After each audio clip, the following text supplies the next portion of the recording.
alat swab dengan kondisi pasien COVID kita masih tidak begitu tinggi di bawah kita.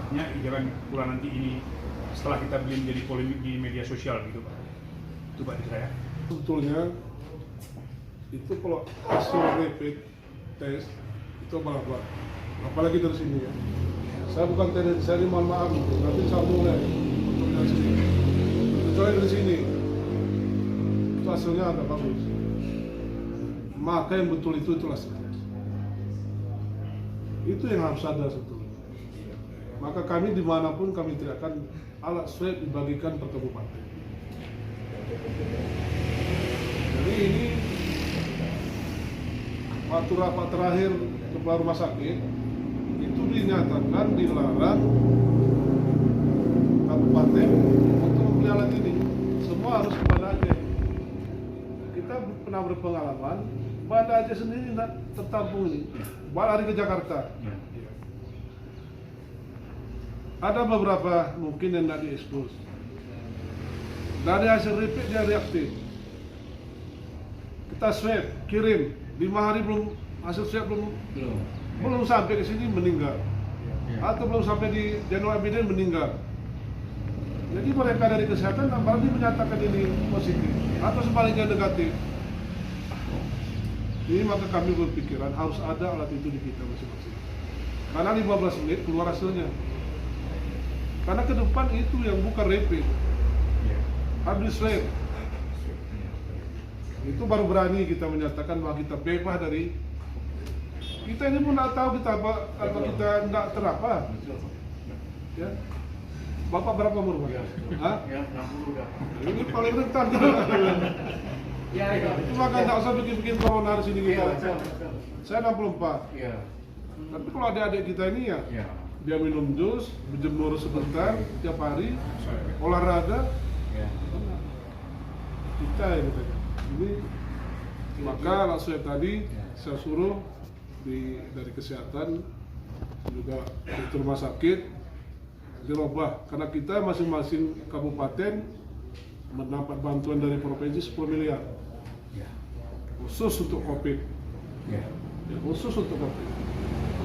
Namun yang lain di rumah sakit saya kira untuk rehab ruang isolasi, Kinire, kemudian peralatan dibeli. Saya main revisi aja sebagian, berikan alat swab yang sedang-sedang. Itu ada yang hampir 2,5 ya, 2,5 miliar. Nanti selanjutnya ditambah otoritas ini bagaimana COVID ini sebetulnya. Karena kemarin pun kita mendengar Indonesia tertinggi di dunia ini penularannya, 3.000 lebih 2 hari yang lalu. 2 hari yang lalu ya. Itu ditambah sedikit. Pak, itu rencana atau memang sudah diperintahkan ke dinas? Sudah tertulis. Saya tanggung jawab saya bilang. Asal tidak lari dari penggunaan untuk COVID itu. Mobil VCR atau lab, Pak? Lab enggak ya? Mobil Alatnya, VCR? alatnya. Alat swab tadi Pak. Alat VCR? Bisa dijelaskan Dok mungkin Dok, secara teknisnya Dok, harganya itu berapa kira-kira kita belanja di mana gitu Dok ya? Ada yang bisa kita mulai. Assalamualaikum warahmatullahi wabarakatuh. Yang saya hormati Pak Bupati, Pak Kepala SDM, pimpinan kepala, kemudian teman-teman dari pers.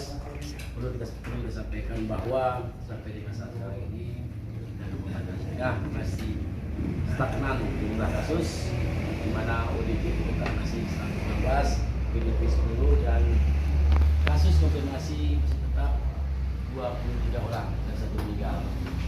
Kasus terakhir kita di tanggal 27 Agustus. Kasus terakhir dan sekarang berada di rumah sakit Datuk. Kasus yang positif. Kemudian untuk di rumah sakit Pulau Bangka itu ada tiga kotak kerak. Kemudian perlu kita sampaikan bahwa tetap komitmen Pak Bupati dalam penanganan COVID, bagaimana penguatan pencegahan, penguatan pelayanan, dan penguatan sistem koordinasi. Khusus untuk penguatan pelayanan, tentunya SDM dan sarana prasarana yang sudah kita persiapkan. Nah, banyak kendala-kendala yang kita hadapi, tentunya memang banyaknya meninggal tenaga medis atau tenaga kesehatan di Indonesia. Inilah kadang-kadang ulahnya rapid test. Jujur saya katakan ulahnya rapid test. Kita percaya dengan rapid test, ternyata dia diperiksakan negatif, begitu di swab dia positif.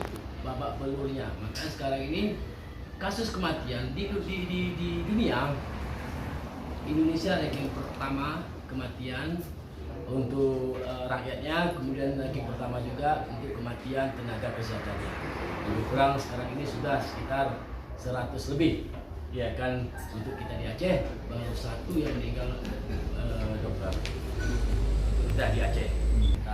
Aceh ya kan, tentunya ini rapid test ini coba jangan dipakai lagi. Ya kan. Oke lah kalau untuk pendatang yang datang ke untuk pengunjung yang datang ke kabupaten mungkin silahkan, tetapi untuk men-tracking, untuk mendiagnosa tidak dibenarkan lagi, karena memang di dalam pedoman di revisi 5 tetap diagnosa itu harus melalui swab atau real time polymerase chain RT-PCR itu untuk diagnosa pasti. Nah, untuk di tahun ini karena kita juga ada bantuan khusus dari Provinsi Aceh, anggaran dari Provinsi Aceh sekitar kurang 10 miliar itu dimanfaatkan untuk rumah sakit, dinas kesehatan, kemudian ada pertanian, peternakan, pangan juga ya kan, disitulah yang kemarin kita ngedes di bulan Agustus di kantor gubernur, kita mengusulkan untuk pengadaan alat PCR. Awalnya memang ditolak oleh Provinsi Aceh ya kan, karena di Aceh nanti akan mempersiapkan mobile PCR. Tapi sampai dengan saat sekarang ini mobil PCR-nya belum tahu di mana ini ya kan, yang turun nanti ke tiap kabupaten. Saya pikir untuk efektivitas dan kualitas pelayanan kita jangan lagi kita meraba-raba dan banyaknya permasalahan-permasalahan. Contoh bukti kemarin ada 4 PDP yang meninggal. Secara hukum tidak bisa dinyatakan positif, walaupun dari hasil fototorak dia itu pneumonia, kasnya COVID, tetapi tetap diagnosa pasti adalah swab. Kita mengarahkan untuk mengikuti protokol kesehatan.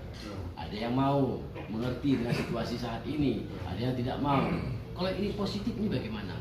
Kita tidak menyalahkan juga masyarakat. Masyarakat juga menyatakan kalau itu positif kami siap untuk protokol kesehatan. Tapi mana bukti positifnya? Apa mau kita jawab?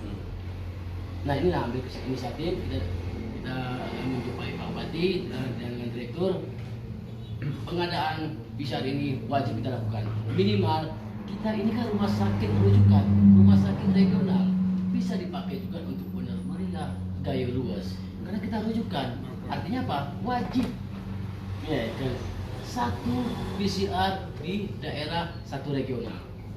Makanya alhamdulillah kemarin kita sudah kita usulkan ada anggarannya dari bantuan khusus, dan mudah-mudahan hari ini kita mempersiapkan ruangannya, karena memang ruangan untuk alat PCR itu harus standar. Ada beberapa tadi sudah dilakukan evaluasi pemantauan ke ruangan Anjelir yang kita rencanakan peletakan alat PCR tadi. Mudah-mudahan minggu depan kita bisa dimanfaatkan untuk alat PCR khususnya di Kabupaten Aceh Tengah, dan bisa juga digunakan untuk regional tengah di Aceh. Mungkin itu, kemudian juga sebagai tambah juga mungkin kita hari Senin juga mengevaluasi rencananya Pak tanggal 7 September jam 9.30 di Obrum untuk persiapan ini sekolah. Banyak yang bertanya juga ini wali murid segala macam. Nah, hari Senin kita menentukan, walaupun kita dalam posisi sekarang ini zona kuning saat ini ya kan, tapi tetap kita yang menentukan layak tidak layak. Layak tidak layaknya tentu ada indikator. Bagaimana penyelidikan epidemiologi, bagaimana tentang pelayanan, jumlah kasus, dan bagaimana surveillance-nya, sejauh mana, kapan pasien terakhir, itu evaluasi, itu rekomendasi nanti yang dikeluarkan oleh Dinas Kesehatan, apakah ini layak atau tidak layak. Ini akan kita bahas nantinya di hari Senin. Harganya tadi harga 2,485 M. Jadi 2.485 M. SDM-nya Bang? SDM-nya kita sudah ada, untuk ada petugas analisa juga kita ada 4. Kemudian kita akan dilakukan sertifikasi untuk bagaimana mengelola alat PCR itu dari vendor. Ya kan, akan diajarkan nanti sertifikasinya. Rencana ini berarti satu.